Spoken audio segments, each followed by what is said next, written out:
Hello everyone, hope you're doing well. Boy, have I got a doozy for us all today. This is an absolute humdinger. This is a viewer who reached out to me with an extremely challenging question that I think will relate to us all with regards to the state of Christianity, the state of the West, the key issues of the age, mass immigration, woke ideology, and how does Christianity intersect with that when the church seems so pro it? What's the role of Christ? How can Christ be a fulfilling figure for the West when he's from a tradition outside of the West? There's all sorts of big questions here. I'm just going to run through it. And, feel free to obviously lay out your own thoughts and answers to all this down below, because none of this is going to be solved in one YouTube video. But I do hope I can lay out at least some things that can deepen the contemplation on this issue, because I think it's massive what this fella is talking to. So I'm just going to read out what he said in short, and then I'll have a shot at answering it as I say. And of course, as you might imagine, I'm going to answer it through a more traditional spiritual lens, as I believe it will best serve us as individuals and us as people in the long run. And that's all I can really do, but I hope it opens the door a little bit more to deal with these issues. So this man says that his wife and him really adopted Protestantism at some point in their lives, call them seekers, if you will. But like many of us in the modern era, they came to see the sort of endless splitting of the Protestant traditions. I think, 40,000 Protestant denominations now, just ridiculous amounts of Protestant denominations. And the problem with that, of course, is that, there's no ultimate authority with it all. And this is a massive, massive issue, because it now means that whoever you are, any Tom, Dick or Harry has just as much authority as a guy who's been studying it for 40 years, or the Catholic Church, through the Protestant lens. And this is a massive problem. It's where all these radical DEI churches come from. And there's no one really to say to them, look, you're going completely off the deep end, because basically it's just politics infused with theology. So this led this fellow and his wife to become, sort of agnostic, think, okay, the church has gone a bit wacky. But over time, they resolved some of the challenges, the problem of evil and so on, and almost align more with the teachings of the Roman Catholic Church. It's quite a common journey, I think we find with many Christians. They're looking for those deeper roots and more solid authority. And the Catholic Church certainly has that. It's very deep. It really has answered every question, or at least had a shot at it, if you dig deep enough. However, he says, like many of us, drawn to the Anglican Church, but it was just too woke. I think we can all sympathise with that. But then became very ardent Catholic. But over time, doubts have even developed about the Roman Catholic Church, namely around it becoming a bit too liberal, going a bit of the way of the Anglican Church. And perhaps more importantly, in a time where the Western world is up against it, many Westerners who love their homelands and don't want to see them overrun are quite concerned about some of the rhetoric of the church, which doesn't seem to be concerned about this at all. In fact, a lot of the time seems to be pro-it, if anything. I've spoken about it many times on both of the channels. It's this more lunar, feminine style Christianity of the modern era that is always sort of welcoming and a bit naive, and always about welcoming your neighbour no matter the circumstances. It's almost like the masculine wise pole has been divorced from the tradition. Of course, that's what's led to many divorces in the broader culture, but that's a video for another time. But he's saying that, this has become very challenging for him because he's got these questions and, he's seeing in his marriage with his wife and other people around him are starting to think about the world in different ways, which is, of course, being concerned about the growth of Islam, the growth of critical theory in the church, as well as all corners of life. And the ideas that certain shadowy groups have had an influence on things over the years as well. And that can somewhat mean that everything you view almost becomes part of a regime, and everything is sort of mission creep in every arena of life, just taking you over to the liberal order. And again, it can be very, very difficult because it can make people question their own tradition itself, And this is where we get to things such as, what about Christ? Christ comes from the Middle East, all this sort of stuff. Is it something where, you have this Old Testament link, Judeo-Christianity as it's often called? Many people in the Christian right are now pushing for that to be just Christianity. As you might imagine, that's not very popular with more of the mainstream right, and certainly even elements of the church prefer the Judeo-Christian line. But this has led, this fella to have these doubts, if you will, and even, in a time where people are basically splitting off into historic groups, really out of necessity, it makes him think, well, hang on, what are we doing here? If the tradition I'm following is telling me to welcome everything else in the world, that really means the eradication of your own group, really. And that is obviously, I think, a legitimate concern in this day and age. So again, it becomes this problem of, well, how do you apply Christianity to this big issue of the age? And like I say, I can only offer my 2 cents and view this through a more traditionalist lens, because the Christians and the Christian figures are obviously battling this out within the church.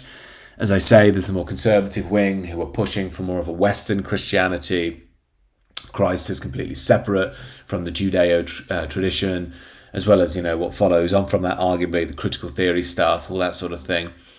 And then there's people who think, oh, this is all nonsense, but they're the kind of wet Anglicans who just don't know what's going on in their own tradition.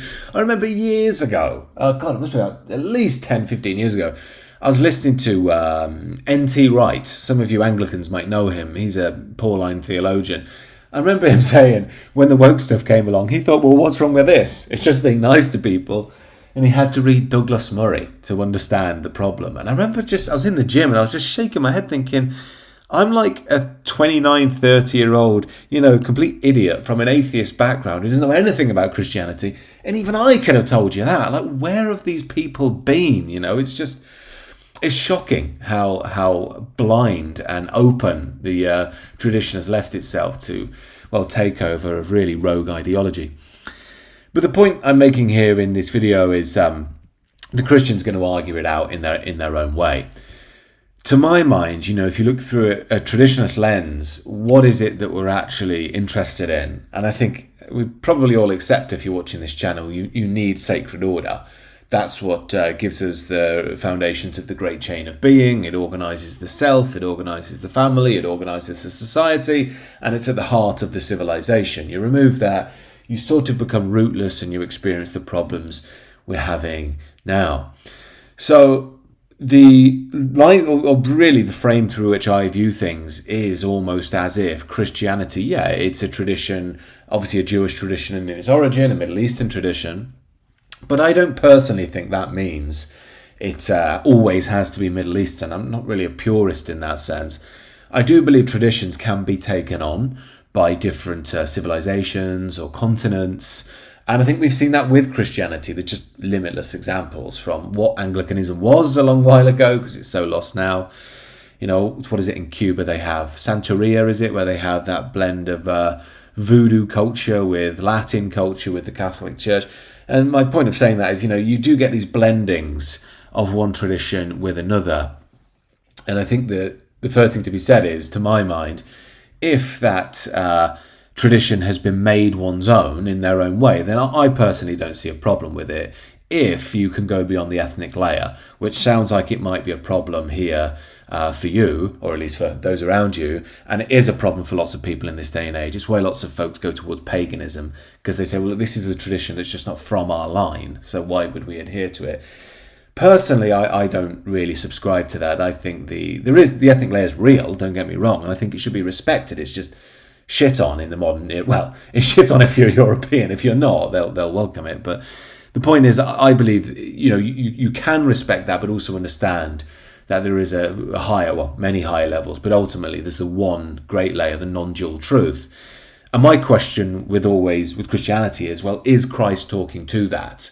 Well, yes, he is. It's to my mind, you read the Gospels, and if you're like a traditionalist understanding and a non-dual understanding, it's very clear Christ is talking to that, which goes beyond, the ethnic and material layer.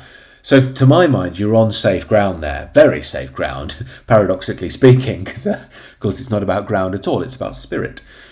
But, we hear this in Paul, there is no Gentile nor Jew, no Greek, no male, no female. Of course, he knows there is immaterial reality, but he's saying, in the truth of God, we go beyond these things. So I think that's all true. The question is, has the tradition that you're following been poisoned by modernity to such an extent it, if you like, manufactures or manipulates that into the sort of universalism of the age, i.e., it doesn't matter if you have 1 bazillion Bamalians coming into your country because Christ said, love your neighbour. That's a corruption of the teaching. It's not to say you shouldn't be kind to strangers or neighbours, of course, but the idea that it means mass immigration endlessly to the very point that the host people become a minority is not exactly what I would say is attendant towards spiritual truth or traditional truth. But again, so that's the real question. It's about the institutional form, and of course only you can decide whether you think that that's corrupted enough in your own estimation or not. To my mind, properly understood, what Christ and Christianity are talking to is deeply part of the sacred order. And we have to also understand Christ in that way, because if we're thinking about Christ in his ethnic background, i.e. as a Jew, then we're not really understanding Christ's message, which is one of transcendence. Now, of course, people are going to disagree with that, and they're welcome to. The pagans will say, no, sorry, that's not good enough for me, and fair enough. But for me personally, my study of the Gospels, my prayer time, my contemplation time, I'm like, I get it. This is way beyond all of this material form stuff. It's speaking to a whole other reality, But like I say, personally, as someone very sympathetic to traditionalism, I don't believe that means I should eradicate, if you like, the national, the ethnic, and all these sorts of things either. I think there's still valid parts of life that should be respected, and if aligned with correctly with spiritual order, can broadly enhance your life and really give your civilization and individual life great meaning and great roots. So this is the first thing to state, really. It's that difference between spiritual truth and worldly form of how we understand that truth and where you draw that line personally. Now, again, this is probably why I've always just been a lot more comfortable with esotericism on the whole, because you just have that freedom, to understand things in that way. If you move towards the mainline church, obviously you will open up to an authority which might tell you how you've got to think, and this is probably where your problem is arising. Again, I personally believe if you can find spiritual truth in the Christian tradition, and there's plenty of that, that's all you need, that's all you need. And there are people, of course, there's vast disagreement within the Catholic Church, within the Orthodox and so on. I think the Orthodox is probably closest to what you're looking for in these contradictions you're raising. But again, feel free to prove me wrong. But the point is, as I say, it's about how can you align with your tradition in a purely spiritual sense. And is the political line, which is worldly, the church taking something that you can either just be like, look, this is just a worldly iteration of this tradition at the moment, or do you feel it's fundamental? That's the big question for you.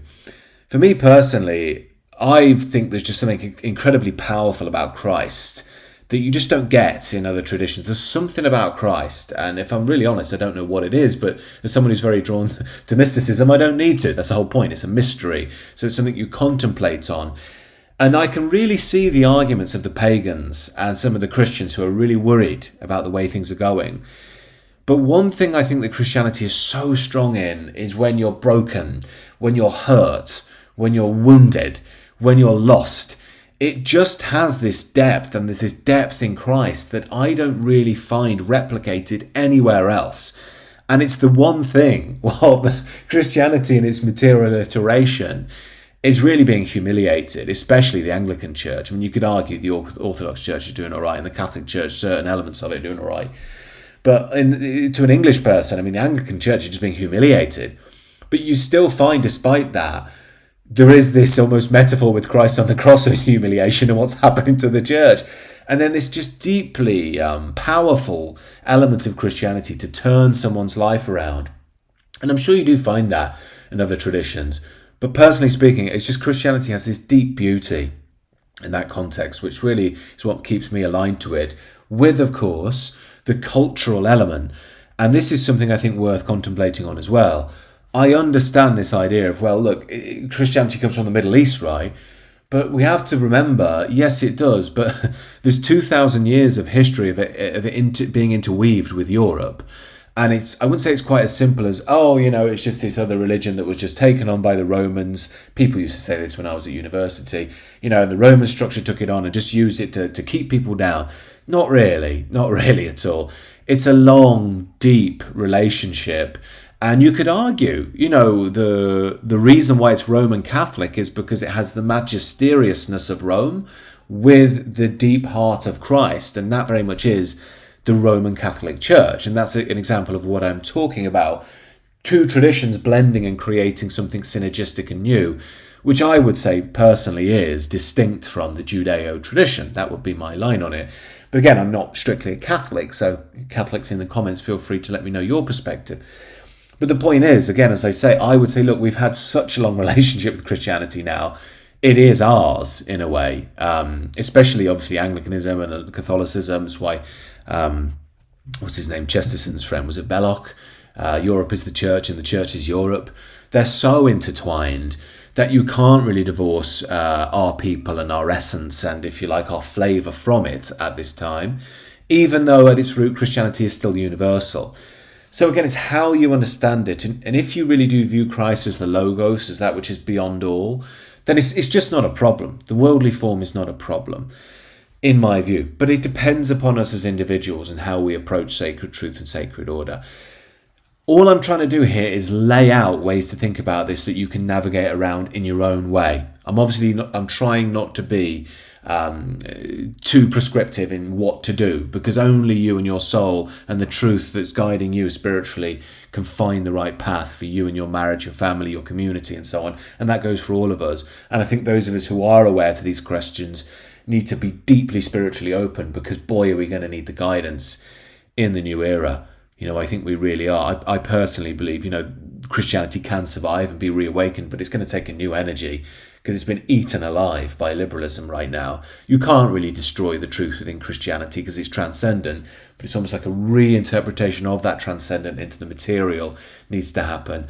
And as René Guénon said, the traditionalists, that might take some influence from the East. I think that's already happened, actually, personally speaking. But anyway, it's a video for another time. And probably with that, a bit of a broader traditionalist understanding and appreciating a bit more like the Orthodox Church does, nation, people, how that develops over time. As I always have to say, it's not about hating anybody else. You can be perfectly kind and welcoming to other people, but you have to understand tribal identity has meaning. It's not as impactful and powerful, if you like, as the higher spiritual meaning, which is transcendent, but it is, if you like, a bridge between the day-to-day physical life and the deeper spiritual life. So these are some thoughts. Hopefully that helps, and I think that these things can be quite nicely put together. But it does involve us doing our own spiritual inquiry, and even sometimes, dare I say, breaking away from the traditions we follow a little bit to allow, what I call God, I don't know if you like that language, but to allow God to speak to us freely and openly without the intrusion, if you like, of so many voices telling us what to think all the time. So much dogma. Sometimes I think we need to be free and open our hearts, and then slowly all the pressure goes off. You're like, I'm getting it now. Slow down, friends, slow down, nice and easy.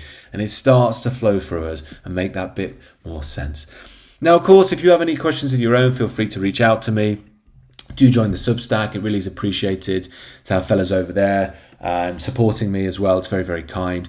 I do have a course coming up very soon on traditionalism as well, hopefully by the end of the month. I'll put that in the description when it's ready if you're listening down the line. And other than that, thank you, friends, for listening. Hopefully it helps someone out there. Do enjoy the rest of your day.